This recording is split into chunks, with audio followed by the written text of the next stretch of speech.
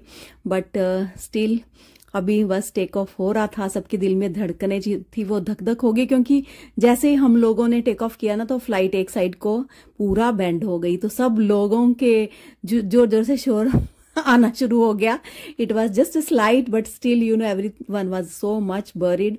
और सिर्फ मैं ही नहीं थी, तो मुझे लगा कि जब हम ऊपर पहुंच गए गाइस, पूरा एक हाइट पे मेंटेन कर लेते हैं, देन यू फील रिलैक्स्ड कि अभी ऐसा कुछ नहीं है। और क्लाइमेट काफ़ी क्लाउडी है, तो बीच में काफ़ी टर्बुलेंस भी आती रही। और हम लोग पहुंच गए, शारजा से फ्लाइट थी, तो शारजा में अभी बस में से आगे गए एयरपोर्ट पे और वापस फिर से नेक्स्ट फ्लाइट थी हमारी इंडिया के लिए। सो पहली फ्लाइट तो अच्छी तरह से निकल गई। अब दूसरी फ्लाइट का भी थोड़ा सा डर लग रहा था, इंडिया पहुंच जाए बस ठीक ठाक से। इस टाइम पे सबको इतना ज़्यादा डर हो गया एयर वेज में यू नो फ्लाई करने के लिए।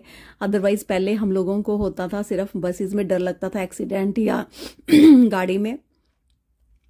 तो अभी बट थैंक गॉड हम बहुत अच्छी तरह से इंडिया पहुंच गए। सब लोगों के साथ अच्छी तरह से जर्नी हो, सबकी जर्नी जो है सफल हो, यही मेरी शुभकामनाएं सबके लिए है, क्योंकि अभी एक ये भी चीज़ स्केरी हो गई है बाय एयर ट्रैवल करना।